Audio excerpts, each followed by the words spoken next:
I thought it'd be a good idea to chat about the difference between ADHD and then struggling with what seems like ADHD symptoms, but it's not actually ADHD. There's obviously a certain criteria in the DSM-5 which states what it means to have ADHD. Today I want to discuss those kinds of symptoms and that, yeah, we may all experience certain symptoms from time to time as human beings do, but I want to look at the difference between what it's actually like to have diagnosed ADHD versus not. This is not to be replaced with your doctor's advice, so if you are seeking a diagnosis or treatments or anything to do with your mental health, please see your healthcare provider. This video is just for light fun. On the topic of ADHD and unwanted symptoms, I've actually come across this really cool supplement that helps with my energy and my focus. I started taking one shot of Magic Mind just a couple of days ago to help boost my long-term productivity, focus, and energy. Just as you would take one shot of coffee or a cup of coffee in the morning to help with your focus during the day, one shot of Magic Mind does just the trick to replace anything that coffee could. Inside every bottle of Magic Mind are brain-boosting nootropics, matcha, adaptogens, and vitamins. Bacopa minori is a natural nootropic to help with procrastination and impulsivity. If you do in fact drink coffee in the morning, the L-theanine in the matcha will actually bind with the caffeine molecules to help prevent that pesky caffeine crash and help with focus. Ashwagandha and rhodiola rosea helps to reduce cortisol. It also helps low-grade anxiety and helps with mental clarity. Lion's mane and cordyceps mushrooms helps to boost clarity and focus. Choosing a healthy lifestyle is a long-term commitment. So when we choose certain foods or the way that we exercise, we want those aspects to provide a long-term health. And with a healthy lifestyle, Magic Mind works in a very similar way. I'll be taking Magic Mind over the next month and will update you guys on how it benefits me over the medium term. And if you are tired of feeling sluggish, unproductive, and stressed, I invite you to come on this Magic Mind health journey with me by grabbing 43% of your first subscription for the first 10 days or your money back by using code LEXM20. I'll be posting the links down below. So thank you, Magic Mind, and let's get on with this video.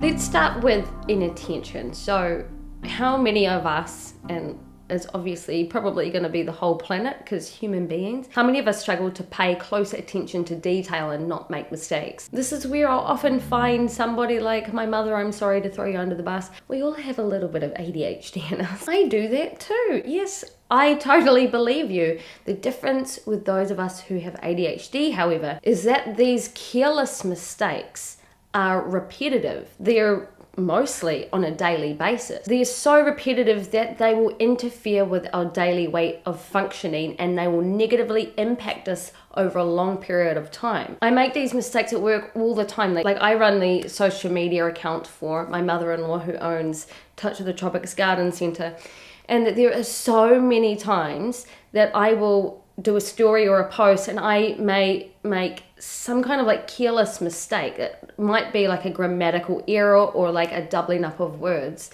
And while like, yeah, we all make those mistakes, it happens so often and it just absolutely bugs me to my absolute core. This is coming from somebody who enjoys the written word. I enjoy literature, but it's those careless mistakes that come into the equation that, I would imagine people would start to ask questions, is she really good at what she does? Because it happens literally that often, and I swear I proofread that like nobody else's business. I read over and over and over and over again to make sure I have everything right, and I still, for some reason, miss these little details and make these careless little mistakes.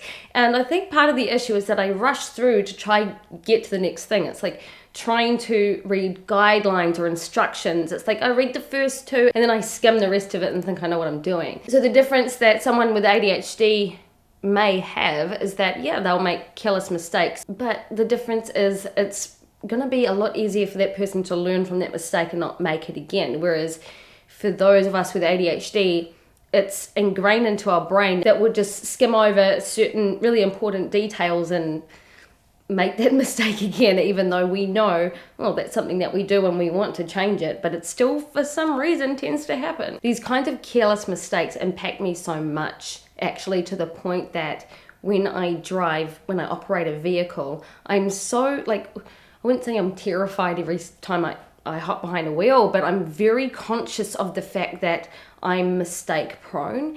And the last thing I want to do is to cause an accident, because I know with so much information coming in, I can get incredibly overwhelmed with it and maybe skip over important details. So I bring it upon myself to pay very, very close attention when I'm operating a vehicle. But it just shows the impact of those of us who have ADHD when we're prone to making those tiny little mistakes over and over again, where it's like we know we're making those mistakes and we try to correct it, but the way that we are wired just means that we're gonna just keep doing the same thing. And in saying that, it doesn't mean we can't learn from our mistakes. I'm fully responsible for my behavior. However, it just means that the way that we as ADHDers are means that we are prone to making those little annoying mistakes here and there. Another really common one is where we as individuals may lose our things, or we are in a very messy, chaotic environment, like a messy house. I'm sure there are many times where you've heard the phrase, like my house is messy, so ADHD. I don't take that personally, I think it's hilarious, but when it actually comes to somebody who does have ADHD and being so chaotic, losing things in the process, it is incredibly frustrating. We can work at keeping our houses clean, for example, when we adopt certain routines. It's the proneness to being so careless or to not paying attention to it because it's hard work to pay attention to it. We'd rather obviously pay attention to something else that has our interest.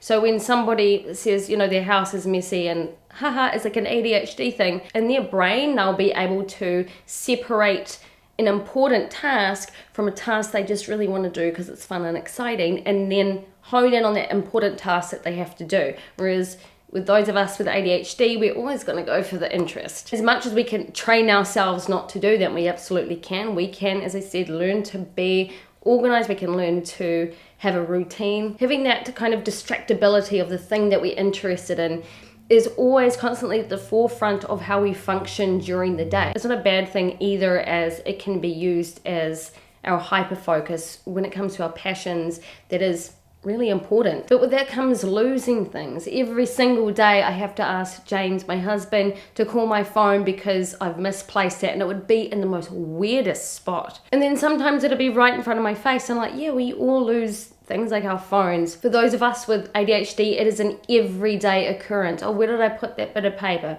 Where did I put my phone? Where did I put my keys? Do I have everything? It can be incredibly overwhelming when you know you have to have everything sorted for your day to go out there and meet your daily goals, run your errands properly. We are so prone of leaving something behind, and it gives us constant anxiety. I talk about this with my mum constantly, and I do it to kind of troll her sometimes, but she'll tell me, write it on a bit of paper and put it on the fridge. And I have to wind up telling her, Mum, look, it's more complicated than that. I will lose the bit of paper that needs to go on the fridge. And that is the difference between somebody who has ADHD and somebody who, may have a week where they're struggling with remembering things because they're not sleeping very well, or they might be experiencing something like PMS, where it's very, very common to forget everything during that time of the month. So on that note, really the procrastination as well is another thing, because look, it's something that we all do, especially if we have other health issues like depression and anxiety. Those two things are kind of notorious for procrastinating with things, or being unorganized, having a messy space, for example. But ADHDers are absolutely prone to the procrastination, and this is the one that, well, at least one of the ones that I hate about having ADHD the most, because it's so severely impacted my life in such a negative way over a long period of time. It's like, yeah, okay, that doesn't come from depression or anxiety. That's definitely an ADHD thing. The reason it happens is for more than one reason. One of those being rejection sensitive dysphoria, and the other reason being the fact that, again, We don't like tasks that are boring or a big mountain to climb where it has to require all of your attention, where you don't want your attention to be in that specific area at that specific time. You'd rather hyper focus on the book about spiders. Rejection sensitive dysphoria isn't just an ADHD symptom, or I don't even think it's even recognized yet in the DSM-5. I'm not totally sure.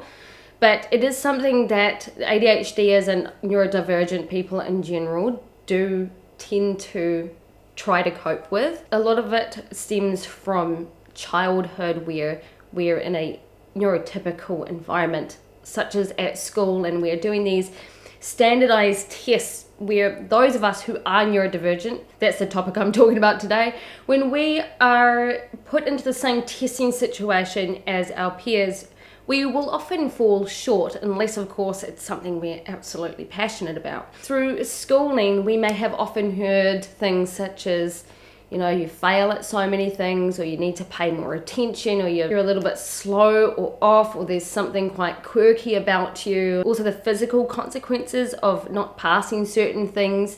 We could potentially repeat the year. We could have a really bad record, a lot of Fs, for example, and that's not really good on your self-esteem. And so with a certain kind of failure in childhood would come the fear of rejection or potential rejection.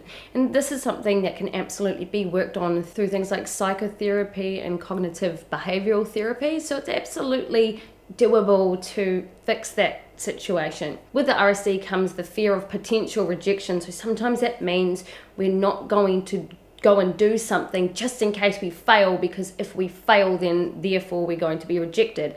It's something that I've certainly experienced in my life and has held me back, and I hate it, and I want to work more on it because I want to be able to live my life to the fullest and not worry about potential rejection, because who cares? And of course the other side of the coin is procrastinating because we're interested in something else, and that one really goes without saying. Again, our brains are interest focused. We're going to focus on the things that get us excited and kind of release that dopamine, whereas thinking about engaging in an activity that requires mental focus, especially when we'd much rather, again, read the book about spiders, it's going to be harder for us to get up and actually do it. When it comes to hyperactivity and impulsivity, a lot of, especially extroverts, they are notorious for talking. So, of course, many may think they may have ADHD when they're just talking away. Of course, this may simply be confused with extroversion. For those of us who are chatty, and I'm not particularly chatty, by the way, I have inattentive ADHD, and my hyperactivity symptoms aren't so obvious. But when I do get on a topic that I'm interested in, I can just absolutely frustrate the people around me because I become annoying. And so this is the difference between an extrovert who likes to talk a lot and somebody with ADHD, where they hone in on a favorite topic, or otherwise hone in on the thing that's making them feel emotions.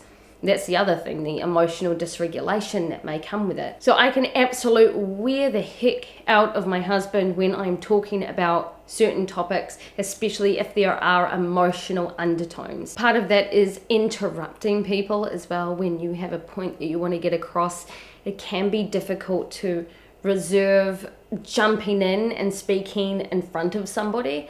It happens a lot with James and I. We'll be discussing something important where we may have two conflicting points, and I often, and I really try not to, but I'll often jump in front of him. And I have gotten way better. Again, this is something that we can work on, but it's also something that we're prone to doing. Another part of this impulsivity is not thinking about long-term consequences when we are making decisions. So a great example is picking certain careers, and those can be catastrophic because it could cost you tens of thousands of dollars if you impulsively jump into something. Of course, we all do it, especially those of us who are high in openness.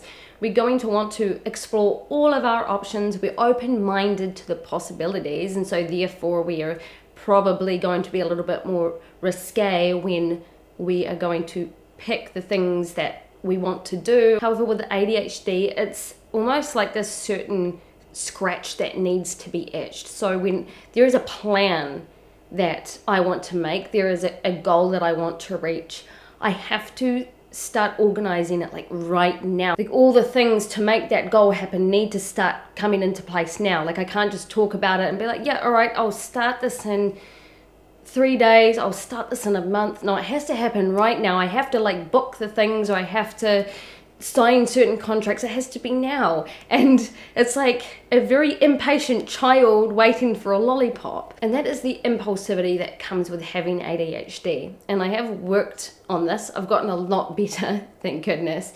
But I just get so wrapped up in the moment, especially if I'm hyper focusing on it. And this is part of the reason I only really do half a song when I'm recording, because I know that, you know, I get this feeling of wanting to do it. I'm hyper focusing on it, and then I also know I'm probably going to lose interest in this song if it drags on too long. So I'm just, you know what, going to do half for now. At least I know then that if I complete half, then I've done something. And then therefore, as I'm going forward to reduce this rejection sensitive dysphoria aspect, that I know like I have achieved things, and that makes me feel good, and it increases my self-esteem. Anyway, that is about as much as we have time for today. There are a lot more sub-symptoms that come under the main two: hyperactivity and inattention. Like I said, none of what I talked about today should be in place of your healthcare provider's advice. If you need advice, please see your doctor. Remember to check out Magic Mind, especially if you want to improve your focus, your attention, your mental clarity. I'm really excited to share my journey with you over the next couple of weeks. The description and link are down below for you to check out. For now though, I hope you guys have a good day, night, morning, evening, wherever you are in the world, and I'll see you guys all again for the next video. Bye!